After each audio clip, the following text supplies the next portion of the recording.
What keeps us healthy and happy as we go through life? If you were going to invest now in your future best self, where would you put your time and your energy? There was a recent survey of millennials asking them what their most important life goals were. And over 80% said that a major life goal for them was to get rich. And another 50% of those same young adults said that another major life goal was to become famous. And we're constantly told to lean into work, to push harder and achieve more. We're given the impression that these are the things that we need to go after in order to have a good life. Pictures of entire lives, of the choices that people make and how those choices work out for them, those pictures are almost impossible to get. Most of what we know about human life, we know from asking people to remember the past. And as we know, hindsight is anything but 20/20. We forget vast amounts of what happens to us in life, and sometimes memory is downright creative. But what if we could watch entire lives as they unfold through time? What if we could study people from the time that they were teenagers all the way into old age to see what really keeps people happy and healthy? We did that. The Harvard study of adult development may be the longest study of adult life that's ever been done. For 75 years, we've tracked the lives of 724 men. Year after year, asking about their work, their home lives, their health, and of course asking all along the way without knowing how their life stories were going to turn out.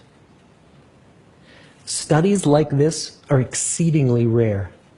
Almost all projects of this kind fall apart within a decade because too many people drop out of the study, or funding for the research dries up, or the researchers get distracted, or they die, and nobody moves the ball further down the field.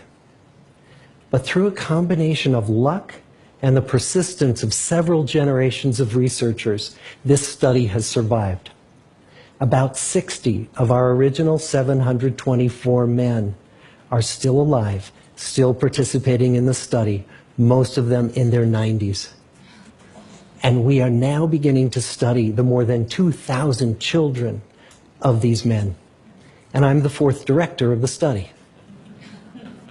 Since 1938, we've tracked the lives of two groups of men. The first group started in the study when they were sophomores at Harvard College. They all finished college during World War II, and then most went off to serve in the war. And the second group that we've followed was a group of boys from Boston's poorest neighborhoods. Boys who were chosen for the study specifically because they were from some of the most troubled and disadvantaged families in the Boston of the 1930s. Most lived in tenements, many without hot and cold running water. When they entered the study, all of these teenagers were interviewed, they were given medical exams. We went to their homes and we interviewed their parents. And then these teenagers grew up into adults who entered all walks of life. They became factory workers and lawyers and bricklayers and doctors, one president of the United States. Some developed alcoholism, a few developed schizophrenia. Some climbed the social ladder from the bottom all the way to the very top, and some made that journey in the opposite direction. The founders of this study would never in their wildest dreams have imagined that I would be standing here today, 75 years later, telling you that the study still continues. Every 2 years, our patient and dedicated research staff calls up our men and asks them if we can send them yet one more set of questions about their lives. Many of the inner city Boston men ask us, "Why do you keep wanting to study me? My life just isn't that interesting." The Harvard men never asked that question.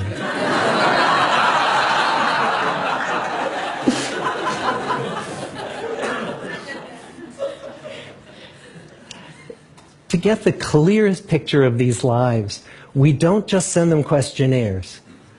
We interview them in their living rooms. We get their medical records from their doctors. We draw their blood. We scan their brains. We talk to their children. We videotape them talking with their wives about their deepest concerns.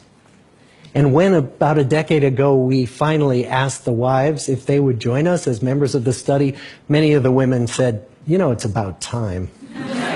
So what have we learned? What are the lessons that come from the tens of thousands of pages of information that we've generated on these lives?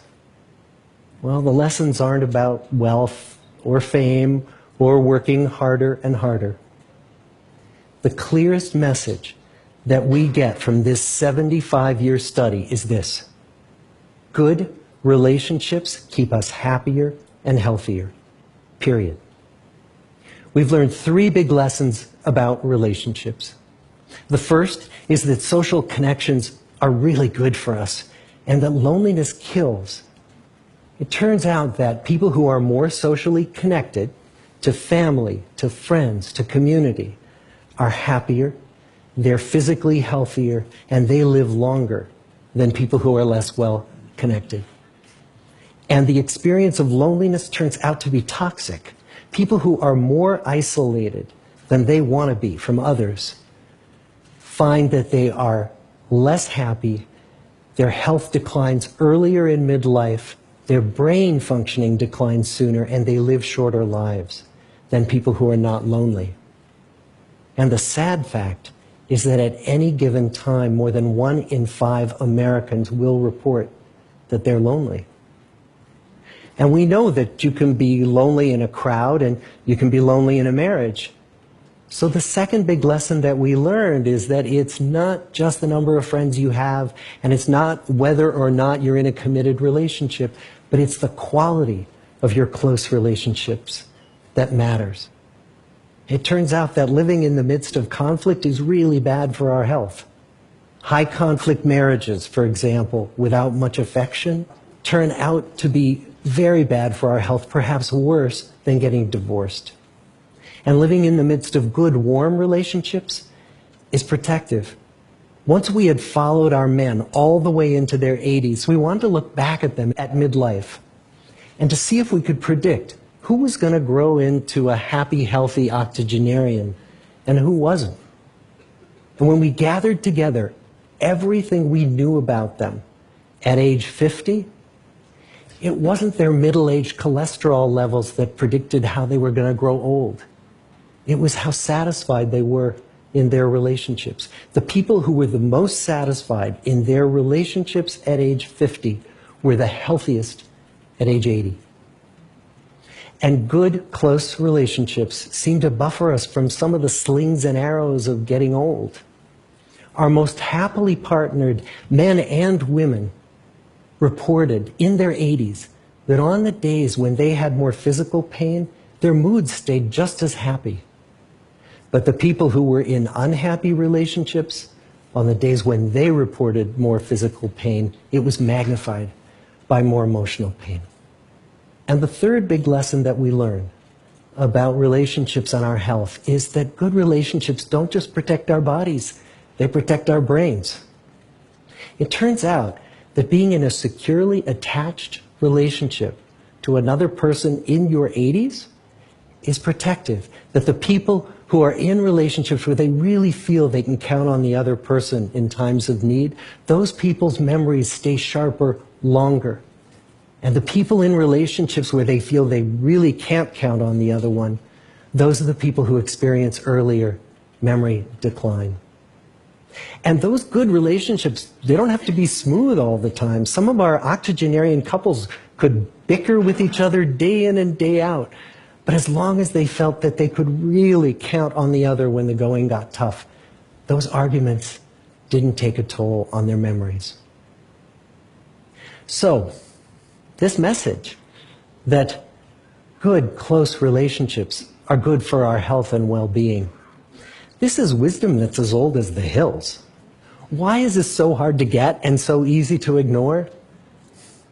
Well, we're human. What we'd really like is a quick fix, something we can get that'll make our lives good and keep them that way.